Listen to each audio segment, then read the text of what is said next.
welcome to Sage and Spirit, a podcast designed to nourish your mind, body, soul, and spirit. I'm your host, Anna Claire Lotti, and I'm so grateful you're here.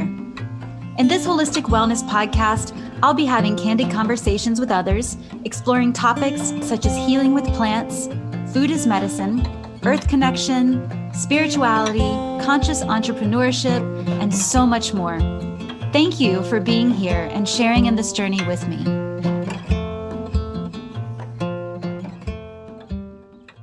Hey everybody, welcome back to another episode of Sage and Spirit.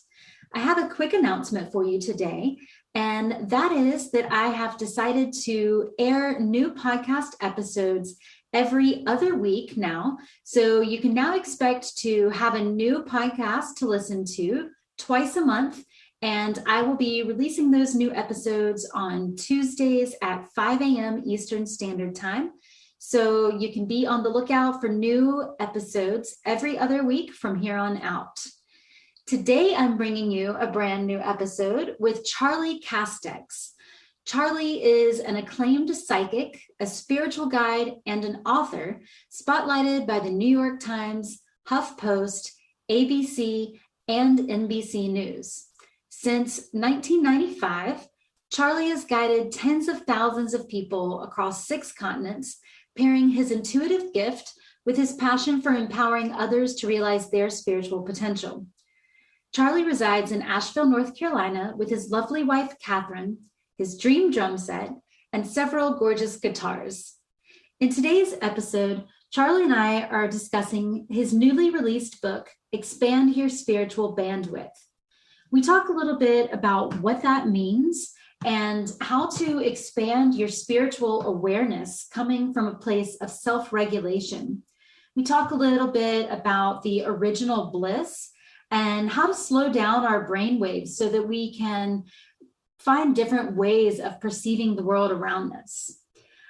Today's episode, I thought, was just really heartwarming, very empowering, and I really enjoyed this conversation with Charley. I hope that you all get a lot out of it and enjoy today's show. Hey, Charley, welcome to Sage and Spirit. It's so great to have you here today. How are you? Thank you, Anna Claire. It's a total pleasure. Absolutely. I'm doing great. Thanks. Yeah, doing fantastic, really.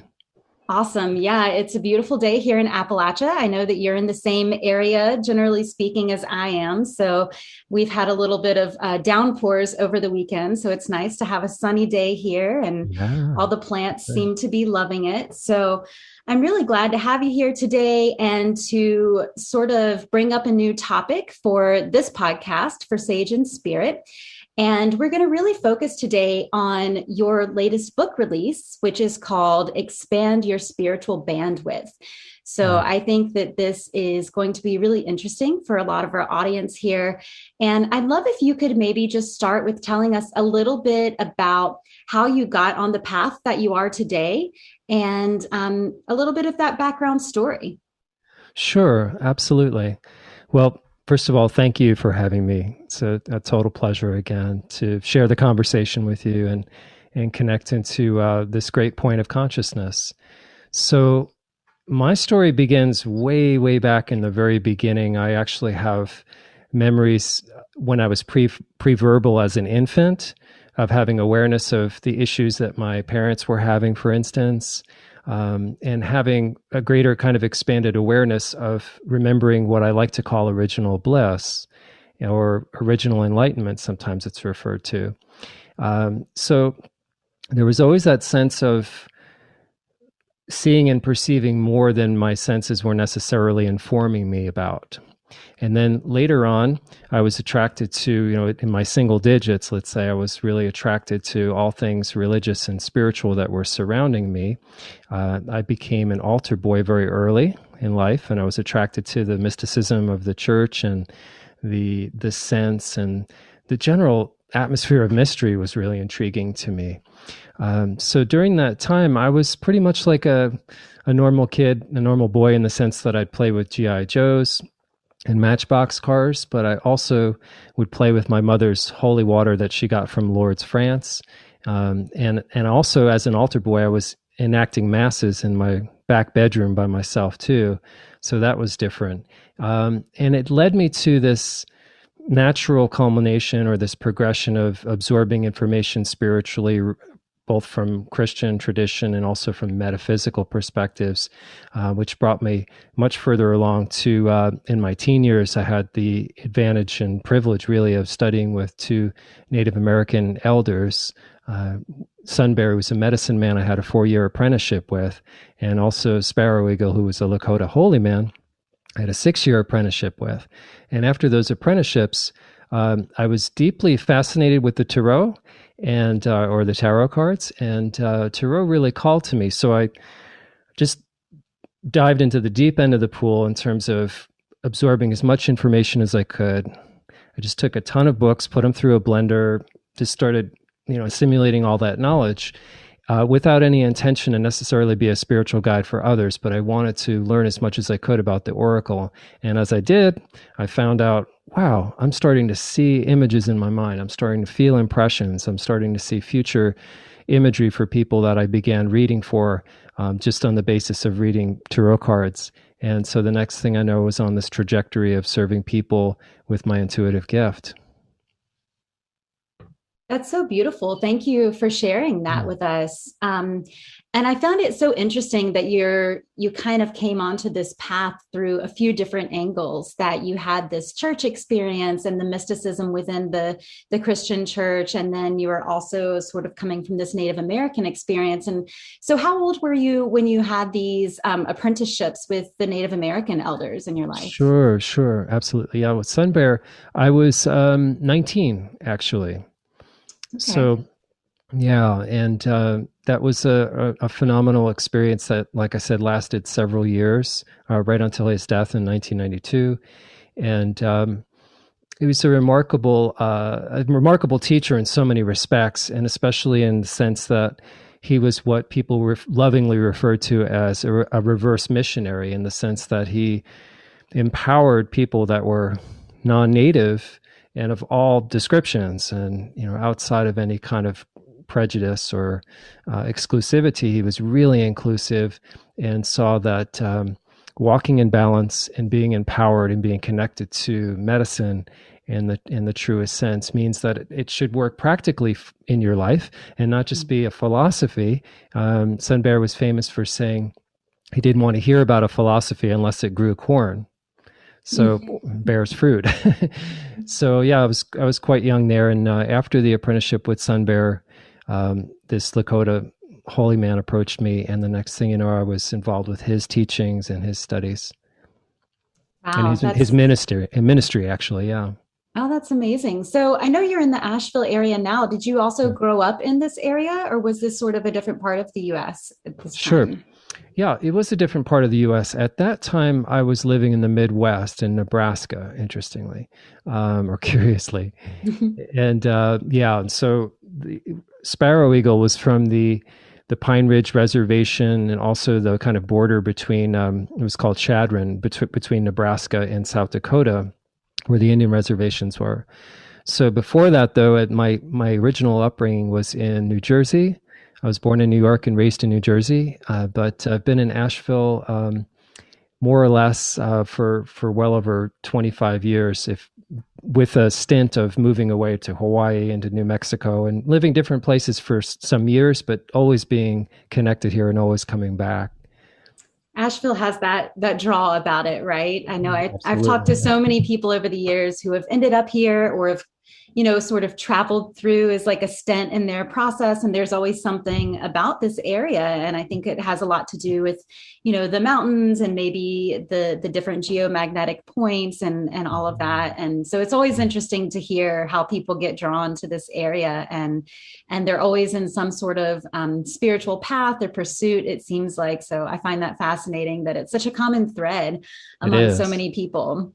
Yeah, it really is. It's incredible. Yeah. It's really amazing. It really is. Yeah. So let's talk a little bit about your new book. And so your new book was just released a few months ago. Is that right? That's correct. Yeah. Early 2021, technically the very end of 2020. We had kind of a silent release. It's called Expand Your Spiritual Bandwidth, as you mentioned. And those are strategies for syncing the spirit, mind, and body. And essentially, Expand Your Spiritual Bandwidth is a series of strategies that are empowering, that are actionable takeaways that people can work with. And it focuses on everything from the basis of those strategies is minding the store, or what's referred to in neuroscience as metacognition, which is really just a fancy word for being conscious of what we're thinking about, or being able to think about what we're thinking about. And from that basis, I get into aspects of developing a compassion reflex and aspects of becoming visionary, psychic hygiene. It covers a lot of different areas, but the objective really is to get ourselves into a fine state of balance and self-regulation. So self-regulation is the underlying model, but then it moves into transcendence and the mystical. So once we've prepared ourselves properly and we're really in balance, which is to say we have heart coherence and brain coherence, and we're not being drug around by the short hairs by stress hormones and all of that, then we can get into the business of thriving. So it's about an empowerment that is related to getting out of that box of constant stress and pressure and dissonance mentally and emotionally. It sounds like a really timely release for such a topic. Thanks. Yeah, I've been very honored, but some people have referred to it as an antidote to the 21st century overwhelm. And so it's been a bit of a calling card to the world. Yeah. And it's been satisfying to introduce a lot of humor into these strategies as well, which I think sometimes is a little bit on the rare side in the spiritual path. So the book Expand Your Spiritual Bandwidth is really about DIY soulcraft. It's about do-it-yourself soulcraft, and its basis of all those strategies is a proactive involvement with your evolution. So you get to decide how fast you want to move with all of this, or how fast you want to be empowered. But the idea is not about being in a race, obviously, or being in a hurry. It's about the opposite of that. And I think of it in terms of learning to do from a state of being rather than being from a state of doing. That's such a great point that you bring up, because something that I've noticed, especially in the past 5 years or so, is this sort of glorification of busyness. And there's almost this like hierarchy that's placed upon people. Like, the busier you are, then clearly the more important you are, or the more successful you are. There's this whole hustle mentality, and then there's this other sort of group of thinking or way of thinking that's like what you're saying, like just finding a state of being. And I think that that's something that maybe a lot of people don't even realize is available to them, because we're sort of conditioned with this. We gotta, get up and go to the job and make the money and pay the bills and do all the things, right? So I think that something a lot of people have started to realize over, especially the past year and a half throughout this pandemic, is that maybe there's something else to the story, right? Because people found themselves in a place where they weren't necessarily getting up and going to the 9 to 5 every day. That wasn't really even available to them anymore. And I think for a lot of people that can be confusing and maybe even ungrounding, because it's a complete shift in what people are used to in society. So I definitely think that the timing of your book release is very synchronistic and just a great time for people to be looking into these sorts of topics. And like you said, feeling more empowered. Right. And you mentioned that it's almost like a DIY book to this soul craft that you speak of. And I wonder if maybe you could just kind of expand on that a little bit, what you mean by soul craft, and if people are new to this topic, how they might sort of come to it and start to understand it a little bit more deeply. Sure. And I absolutely agree, Anna Clara, in terms of the times that we're living in. It's really exciting. There's a sense of people waking up, a collective awakening. And that's what's so magical. It's like the veil's being lifted. And interestingly, out of a lot of dissatisfaction, or being the consciousness in some ways is being provoked by this sense of discontent. So yeah, there is expand your spiritual bandwidth speaks to that aspect of conditioning, in terms of what we're conditioned to believe and how we're kind of essentially, a lot of folks are sleepwalking through life. So the aspect of empowerment and how it functions is first having some recognition and understanding that there's an inner life, there's a life within you that you refer to as yourself, and it feels like you. And there's an outer world, and drawing a distinction between the two is really important. Now, in a higher level of consciousness and a greater sense of what we call depth perception or mystical experience, we realize, oh, it's all one. It's absolutely two sides of the same coin. They're not two different coins. But for the purposes of being able to draw a distinction between the drama and the challenges and the fracas, the turbulence of the outside world, really helpful to understand that in other words, you have your thoughts, but you aren't your thoughts. And you have feelings and emotions, but those emotions are not who you are. They're just how you are. You see? So being able to understand that life is not so much just happening to you. It's not just a matter of circumstances and events and negotiating the perpetuation of your survival. It's a matter of enjoying the journey and enjoying the experience. And to be able to experience that self, that greater self, we have to look for it where it is.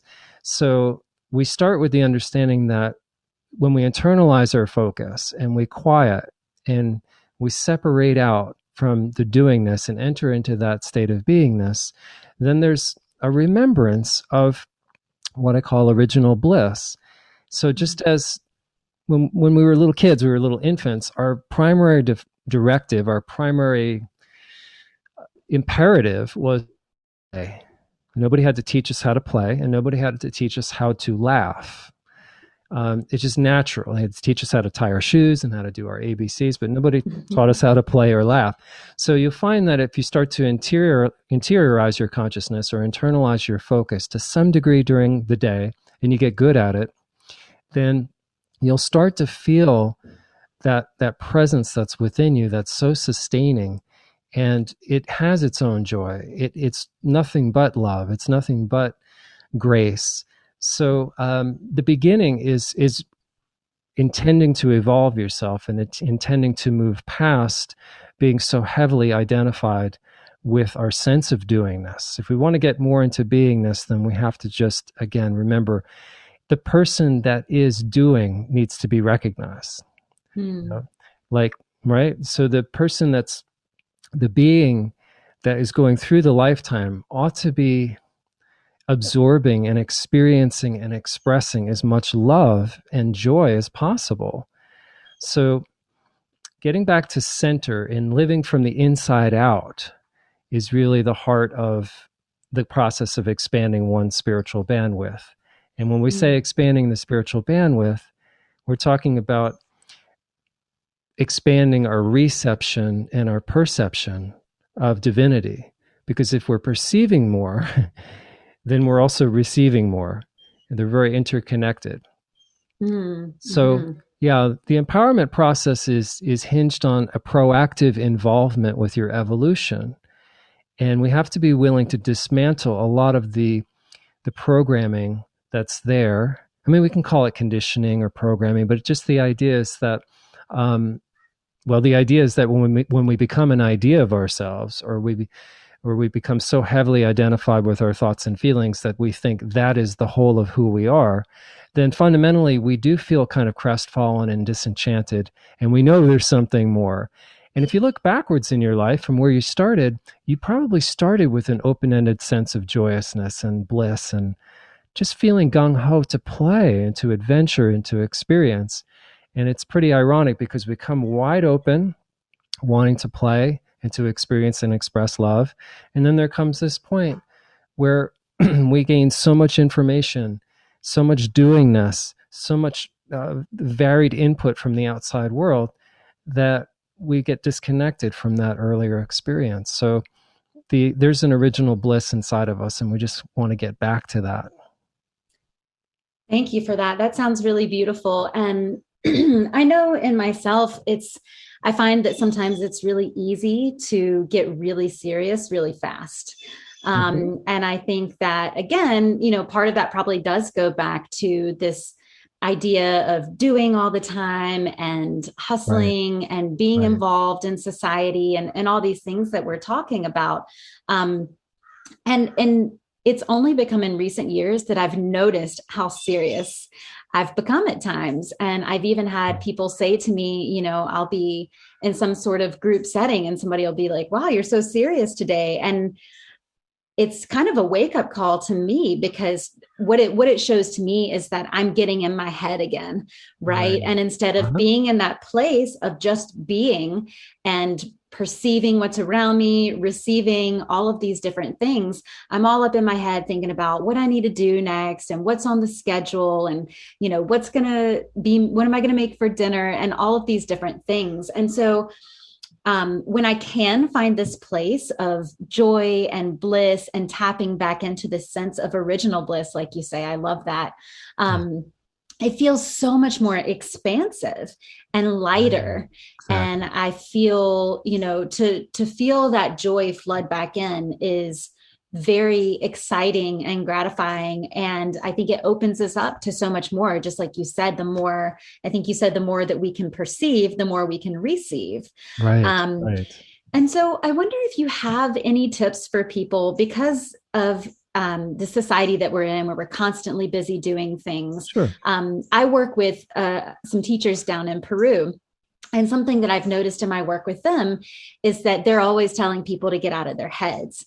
And the teachers that I work with and the people that I've spent most of my time around in the Sacred Valley of Peru, they always talk about living from the heart and really sort of bringing that energy down from the head and back into the heart and the solar plexus mostly, so that we're really grounded and that we're able to sort of live from this place of peace and joy and well-being. So if this is kind of a foreign concept to a lot of people in this age that we're living in, any tips that you may have for finding this? And obviously people can read your book and go even deeper, but if you just had some sort of initial pointers. Sure, absolutely. So that's very well said, Anna Claire. That's really on point. So there is a process of dropping out of the head and into the heart, but only because we've become so top heavy. The cerebral function and the intellectual capacity is not really the enemy, and it's important to not polarize, I think, or create an oppositional sense within oneself where it's like, we got to cut off the head. I think it's more of a matter of being able to operate from the center of the soul, the center of the self, and to sense that soul means that we're quieting, that we're listening. So often, to dovetail a little bit of an intuitive tip, oftentimes when I'm teaching or mentoring in terms of intuition development, I'll say, well, the act of receiving guidance begins with listening for it. And it's so tremendously obvious that it can be missed. So in terms of this busyness and the busy brain and everything, one thing we can do is slow down our brain waves in terms of self-regulation. And slowing down the brain waves can happen in many ways. Basically, we have several different brainwave states, and the typical brainwave state that most people are in when they're just paying attention and they're focused is a beta brainwave state. And it's not unhealthy and it's not negative. It's just if it gets too aroused or into too much of what we call high beta brainwave state, that's when there's a lot of dissonance. That's where there's a bit of a lightning storm in the brain neurochemically. So one thing we can do is, well, I'll point to a few spiritual jump starts that I have for people. And one is to not analyze when we're within a disturbing emotion. Okay? Because as soon as you're all frothed up, the tendency is to rake it over the coals analytically and figure out what's the solution, how do I survive, how long is this going to last, all of that. But see, we have to remember the sequence of events here is that feelings especially emotions that are disturbing or overwhelming, will seem random and they'll seem like they just fall out of the sky. But actually, thought is the causal phenomenon to the effect of feeling. And this is important to realize. That's why we want to start with minding the store, which is being very conscious of the thoughts that we're having on a daily basis.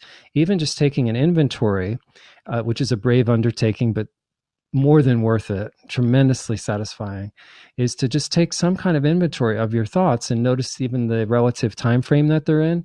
So how much of a percentage of those 60,000 thoughts that the average human thinks on a daily basis, how many of them are fixated in the past? And just taking an inventory of that is helpful. But secondarily, getting back to what we were talking about a minute ago, if you're overwhelmed by emotions, then what you can do is return to the present moment, put your attention back on your body, preferably your breath, because if we're sensing, and if we're sensing really deeply, you'll notice a magical effect, which is you won't be thinking, you won't be analyzing. So we have a kind of bifurcation in our consciousness where if we're deeply sensing, and I call it listening, looking, feeling, and focusing within, those are the 4 directives. If we can do that really well, then there's no headroom left over, even in the literal sense, for us in terms of attention and bandwidth to get all up in our heads about the story. So we separate from this narrative that I refer to as the negative narrative oftentimes, and then we learn how to replace it with a noble narrative, which is a new pattern of self-regulation and self-talk. Mm-hmm. So we return to the present, to your breath. That means you're getting back to your body. And then the second thing is when we're in a fight or flight stage in these higher brainwave states, like high beta emergency state, we constrict our focus and we tend to constrict into fear. And so expansion is the opposite of that. And to neurochemically prompt our bodies to relax, what we can do is start to expand our awareness. Okay, so you can close your eyes and actually sense beyond the thing that you're fixated on. So if you think about it in an evolutionary sense, like if you were being chased by an elephant somewhere in the middle of India, it would be maladaptive for you to take your attention off that elephant and focus on the landscape or environment. But as long as an elephant isn't chasing you or something isn't really threatening your body and your survival, then as soon as you start to expand awareness beyond your body, which is sensing beyond your body, and it's a practice, it's not hard, and people can learn how to do it easily. We do it unconsciously all the time. That would put you in a state of being able to receive and perceive. And the third aspect is you open your heart from that point.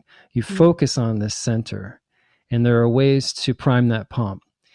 So opening the heart can be elicited or kind of prompted again from associative aspect of thinking about, your baby or the kids you love in the family, or your beloved pet or your grandparents, but you shift the channel in your mind to what you're focused on.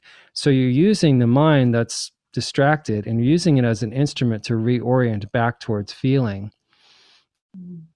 There's a bit of a process to it, but that's kind of essentially a great starting point. So just to cap that off with a little bit of a nice twist, in the spiritual jumpstarts that I share with people, one of the first ones is to back off your judgments. Because if you back off all your judgments about what's going on, then if I can go into this for a second, we hear the term karma a lot. And we recognize this phenomenon of karma in the sense of cause and effect, but there's more to it than that. That's like the tip of the iceberg. So the karma, which stems from the word etymologically in Sanskrit of action. It means action. So the actions that we have are like bricks, okay? So if you act, you create a brick, and it's either a wall that's going to protect you or it's going to keep the world at bay and become a prison. Now, those bricks are one thing. What you do and don't do is one thing, okay? But the judgments that you have about what you've done and haven't done is the mortar that's stronger than the brick. And that's what this is why this matters, is if you can detach from the judgments and back off your judgments, You start softening this illusion and you mellow the drama. And that's ultra important. And we start distancing from our attachments to our doingness, then we're actually starting to initiate the sense of relaxing into being. It's just a matter of remembering how to be. We don't have to learn how to do it, just like we don't have to invent a destiny. We just have to discover our destiny. Mm-hmm. So I hope that helps. Yeah, absolutely. Thank you. And I think that's a really important point that you mentioned too. Excuse me, just with remembering, that innately we have this ability and it's part of who we are. But we've become so conditioned or programmed or just used to being in a different state that it can be a little bit of a challenge sometimes to remember that there is another way of being. And I think that it's also super important that you mentioned that it's a practice, because I know that I'm the kind of person who, when I start a new venture or want to learn a new trade or skill, I often can get discouraged pretty easily if I don't take to it really quickly. Right. And I guess I've been fortunate enough that some things I take too quickly, so I'm able to just really get passionate about them and roll with it. Sure. But I've tried to teach myself instruments over the years, and it's like if I don't get it within 2 tries, I'm kind of like, okay, well, I'm just going to try something else. And that may also speak to the attention span of our current society as well, because there's so many distractions and there's so many different things that we can put our interest in and put our time and effort into. So to really make a practice out of this seems to be a pretty key aspect. Would you agree with that? Mm-hmm. Definitely. I definitely agree. And I think that the practice is such that the more we're doing our process, our spiritual process, what's referred to as sadhana in the East, the more we're doing it, then the less we're really thinking about it. So we don't want to create this opposition of the practice is this construct that's bigger than the experience, So in other words, what's really helpful is to reframe the whole thing coming from more of a modern mindset. Yeah, it's always what's the final outcome, what's the bottom line, what's the result of this going to be. And when you're planting seeds, it's ultra important to be patient, but not only patient but proactive in terms of nurturing those seeds. If you're too impatient, you start ripping them up to see if they've sprouted. So I think it's really helpful to have a practice, definitely, but realize that just like, practice is discipline, and discipline is not an end unto itself. It's a means to an end. Mm-hmm. So the practice is not the thing. It's like, the map is not the mountain. So the practice is an instrument, but it's very helpful to reframe how we approach our practice, particularly in this way, which is if we shift out of a model of responsibility and obligation, which is, oh man, I need to meditate, or I didn't follow my diet today, I didn't, spiritually walk the dog, then there's all that attendant guilt and dissonance, and it's just totally unnecessary.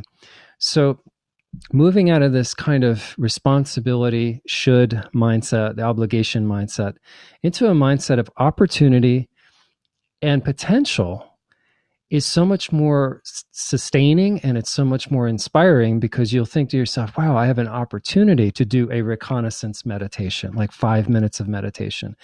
And speaking of this formula for staying clear and staying blissed out, if we're even just 50% of our attention is focused on remembering, then we're going to remember. If 50% of our attention is focused on our inner life, then we're going to start nurturing that inner life, and then we can start doing from that state of being. And if we're really engaged with the doing from the state of being, then that means like we're operating from the center of our consciousness outward, and we don't have to live on the periphery. We live from the center. And it's amazing how everything just functions really clearly and easily. So yeah, we need to show up to our lives. I have a strategy that's in Expand Your Spiritual Bandwidth called Spiritual Fitness that speaks to this whole concept, because it mirrors physical fitness in the sense that I don't recommend waiting to get motivated to do your practices. Okay. It's like Pablo Picasso, the great artist, said, like, he believed in inspiration, but it always found him when he was hard at work. So again, we get inspired when we show up. And I think if we can just reframe from like, oh, I got to do this, got to do that, to you have the opportunity to really expand your bandwidth and empower yourself. And if you love yourself enough, because I believe self-love is the basis of all transformation, we have to love ourselves enough to want to do it in the first place. And that's a whole other conversation that we could get right. into. Yeah, exactly. I appreciate that sort of reframing, though, of this idea of a practice. And you're right. A lot of times that becomes something that we add to the list of the daily to-dos. And then it becomes guilt inducing, or we feel bad, or like we're not doing the right thing if it's overlooked, or if we run out of time, or whatever the case may be. Sure. A lot of times I teach a course called Plant Spirit Medicine, and it's really about connecting with the essence, the inner essence of a plant or plant being. And beautiful. And I thank you. Yeah, I love it. I really enjoy it. And, but a lot of that, it comes down to relationship. And it's funny because a lot of times when people get into herbal medicine, many of us are coming from this sort of allopathic mindset where we want to know what treats what and what is the end result, right? You take X for Y and you end up in the situation of Z. Right. And it's kind of funny because in a lot of the classes I've either taught or been to, people are like, oh, well, what is that good for? And I had a teacher who sort of reframed that for me in my early days of herbalism and learning about plants into, well, would you ask that of a human relationship between people? Right. Oh, this is your grandmother. Well, what is she good for? Well, of course, we would never ask that sort of question, most of us. And so what I teach oftentimes is that it really comes down to relationship and wanting to form these relationships. And the more that we meet with someone or something, some other sentient being, then we're able to go deeper, right? And to sort of peel back these layers. So that's kind of a bit of a metaphor that's coming up for me and what you're saying, that it's really building this relationship within yourself and with your own consciousness, your own spirituality, rather than making it, just another tick mark on the to-do list. Does that sort of sound like it resonates a little bit with what you're saying? Oh, absolutely. Yeah, absolutely. There's a beautiful, beautiful parallel there. Yeah, that's it. It's just like when we're investing in ourselves and we're investing in our spirit and life in the experiential sense, not in the sense of the quantitative so much. Like, what's the final outcome? Was X plus Y? Is it Z? What are we going to get out of this? But in the qualitative sense, you notice when you're really feeling fulfilled and you really feel blissful, how you just don't really kind of need anything. And that's a remarkable hallmark of empowerment, is when you really are free, you're free.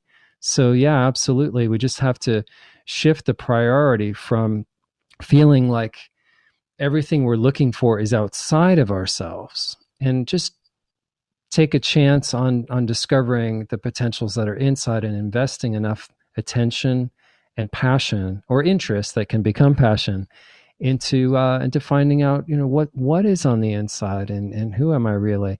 And not from so much of a psychological inquiry, but from an experiential perspective, an experiential quest. Yeah, definitely. It's a rich opportunity for people.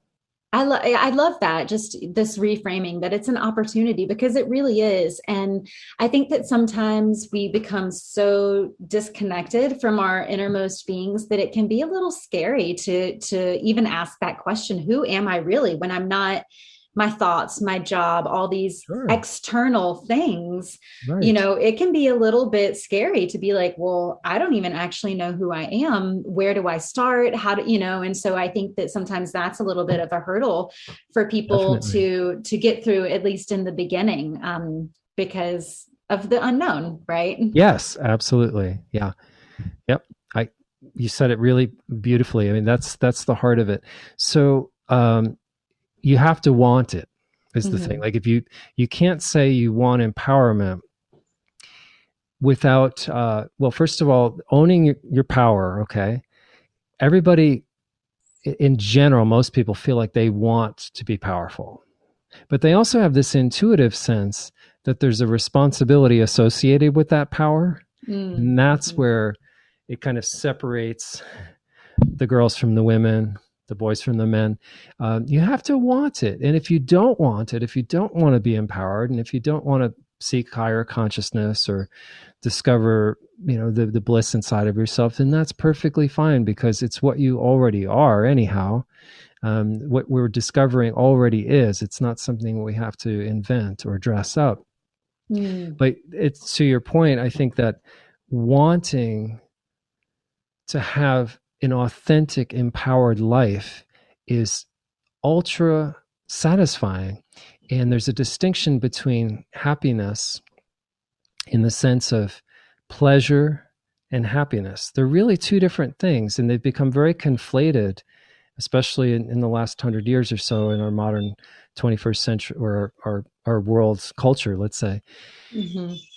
The same thing, pleasure and happiness. So if we're having happiness that's innate and that's not so contingent upon the environment, then it's solid as a rock. So one of the things I aspire to live, one of the things I inspire to live daily, moment to moment, is to allow myself the freedom to choose that no person, no thing, or no circumstance can ever separate me from my source, from myself, from my bliss, unless I give it permission. So it becomes, yes, a practice of awareness, but eventually it becomes a reflex. If we can entrain ourselves to neuroses, and we can entrain ourselves to worry and to being freaked out, then we can absolutely, and really with a lot less effort than people could ever imagine, we can entrain ourselves into relaxing into this miracle that's inside of us and actually enjoying it. So when you feel that bliss and you feel that happiness, the outside world doesn't have so much of an impact on you, because you're the curator of your consciousness. You're the curator of your life. And you assume that responsibility. And once you assume that responsibility, then you're empowered by it. But you have to want it, and you have to show up to it, at least with a little more devotional energy than people apply to their worries and obsessions. So you're just redirecting all that obsessional energy. In the strategy that I teach, that's in Expand Your Spiritual Bandwidth, is called positive fixation. So that's a bit of a flip on this idea of going down the rabbit hole of freaking, and going into all of this, the general craziness that people romance in their lives. You can really romance, again, this native bliss, this native grace. It's very available. We just have to look for it where it is, which is inside of us, inside of ourselves.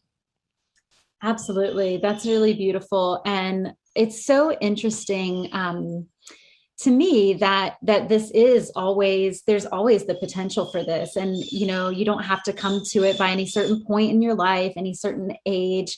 But I also find it really interesting that as a human, being, that a lot of us are often more drawn towards the drama. That's what a lot of people watch on movies or TV or whatever the case may be. Sure. That it's not, there's a lot more hype around it, right? And so it's enticing. It like sends out all these different neurotransmitters, and we have different responses, physiologically.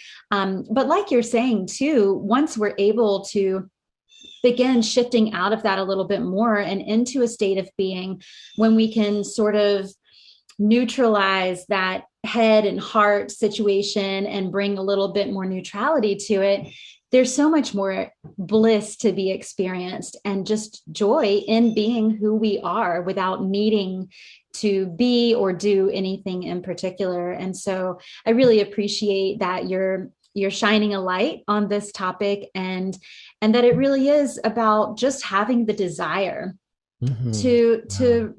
to look at things from a different perspective. And maybe even for some people, it's just a desire to feel differently in their day-to-day processes, and to realize that there's more out there than just the daily grind or the daily hustle. Right. So yeah, so that's really great that you have this book out and that people Thank can you. access this information. And it sounds like it's really, really practical tips, which I know a lot of people Mhm. appreciate in their busy lives and schedules. And one thing too, I just wanted to bring attention to that I'm hearing from you is that it's sort of this idea that we've all heard a lot of times, I would imagine, that it's more about the journey than the destination. It's not about just getting to the beautiful, beautiful waterfall or whatever the case may be.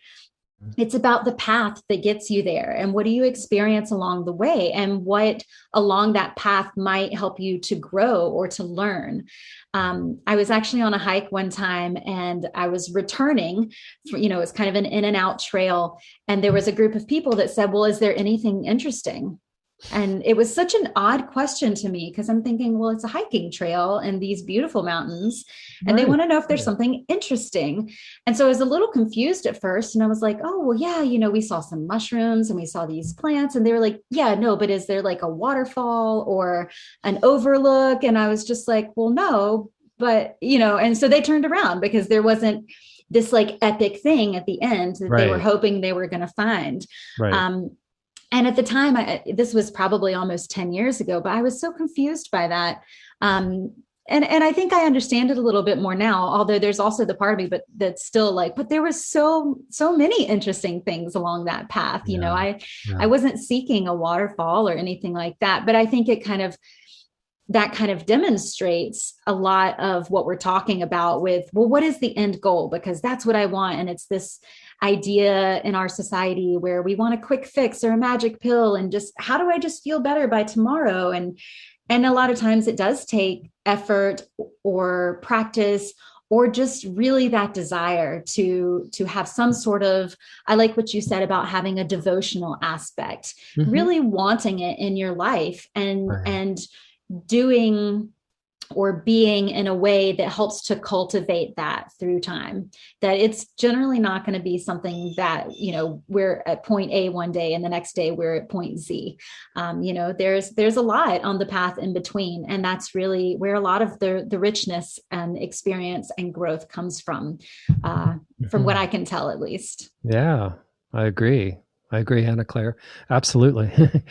Yeah, yeah. It's it's an opportunity, really. When we think about human potential, like even just that phrase um, gives the primary instruction. Like it gives us the calling card to a destiny, which is, oh, I'm here to become, Mm. to be.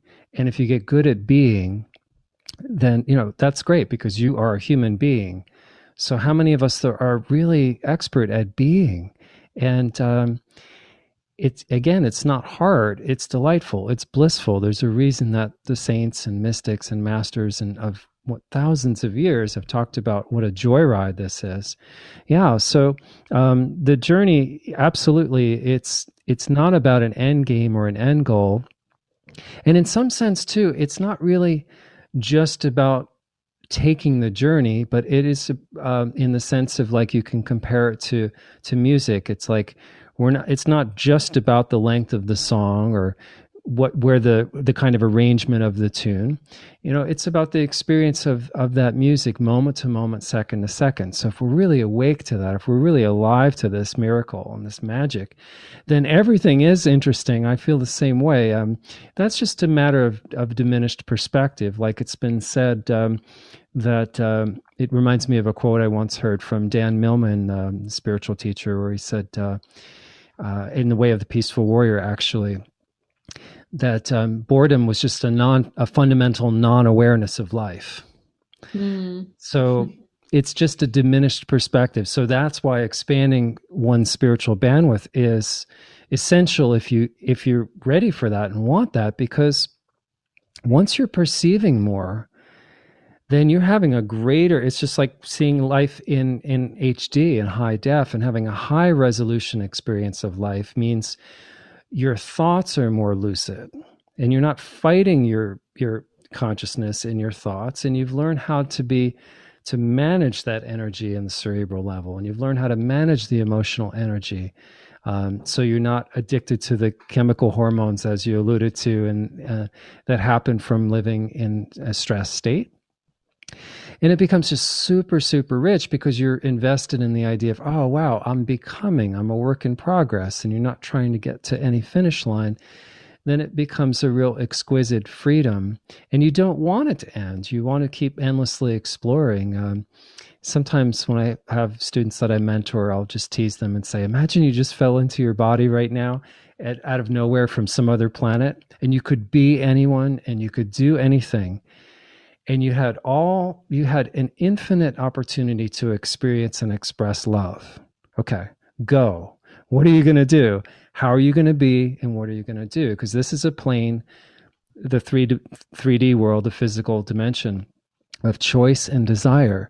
So you might as well get really good and really artful with how you choose and become ultra selective in your choices, and to dial in your desires of what you really want. Because when we look at desires, there's definitely a hierarchy, and there's a lot of superficial stuff, right? Back to, happiness and pleasure not necessarily being the same thing. Pleasure's great, but you'll see, almost even children see that if somebody has an excess of pleasures, it doesn't necessarily make them happy. In fact, often the reverse. So yeah, to your point, I just want to reinforce, at least from my perspective, that it's a rich passage through time, and we are time travelers as spirits or angels within an animal form. So we get this opportunity to demonstrate, to express and experience love, and that means that you get to decide exactly who you're going to be and how you're going to be. And as soon as you do that, the result takes care of itself. As soon as you've determined your identity and you're a being of great volition and great passion, then you have a remarkable contribution here to the world. And you don't have to work at being compassionate. You don't have to work at being patient or loving or kind, because that's a natural manifestation of that flower blossoming, which is your soul and your life. You're given that opportunity to blossom it. So when we're expanding our spiritual bandwidth, it means that we're just really tapping into that human potential, and we're not separating mind and body, and we're not separating the physical from the spiritual. We're unifying them. Like we say in yoga, it's union. And I like to joke that it's kind of a matter of like yoga or noga. So, if you don't want union and you like feeling the oppositional pole of stress and strain and frustration and anger and worry, and then that's fine, because there'll come a time where you kind of want more than that.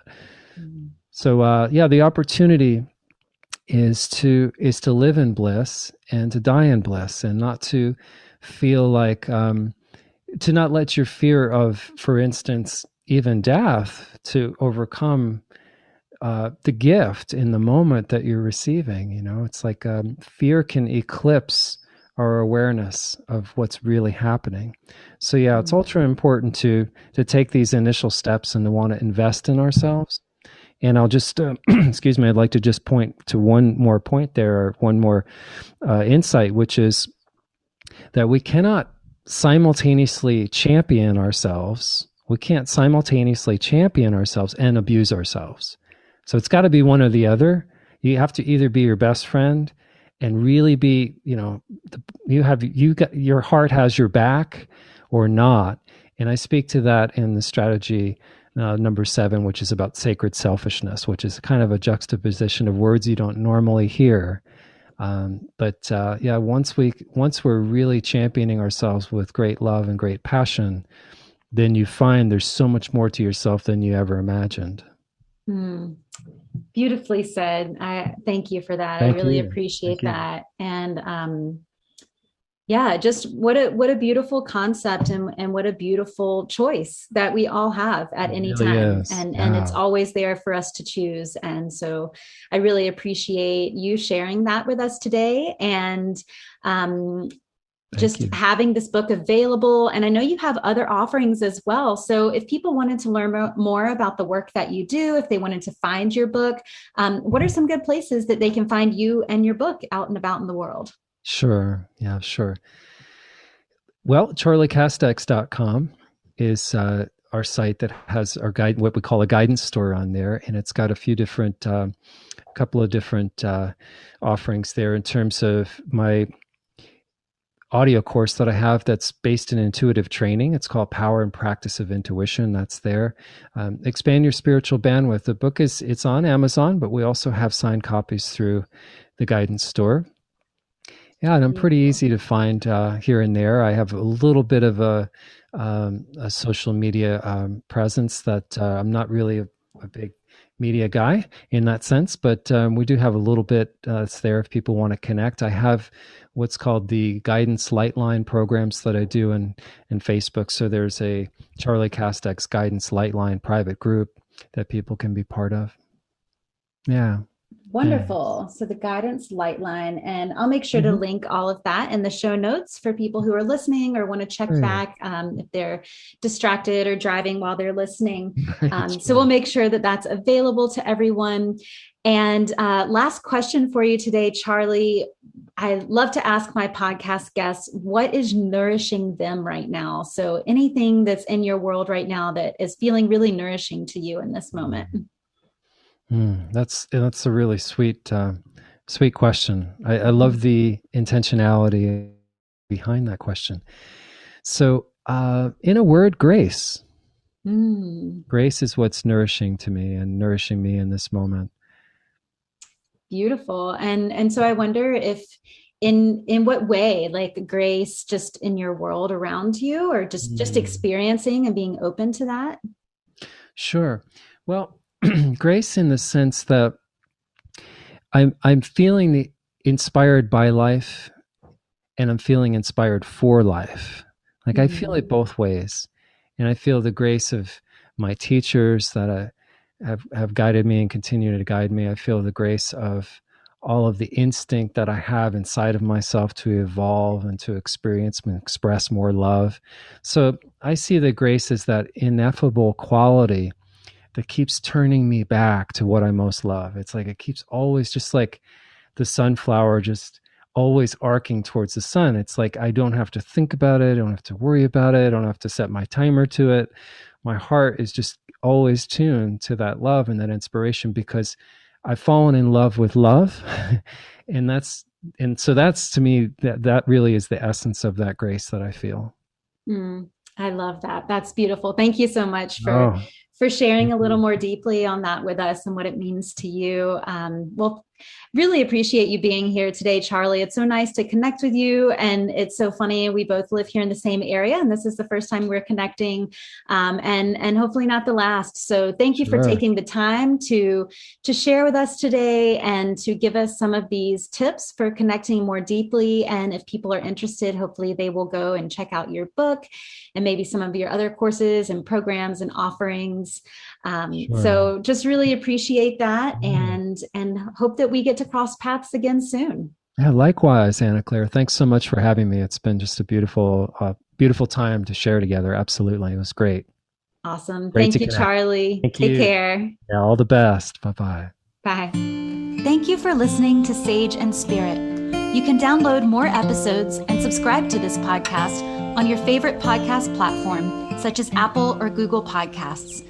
For more show notes and guest information, visit dancingsagewellness.com. Until next time, take care and be well.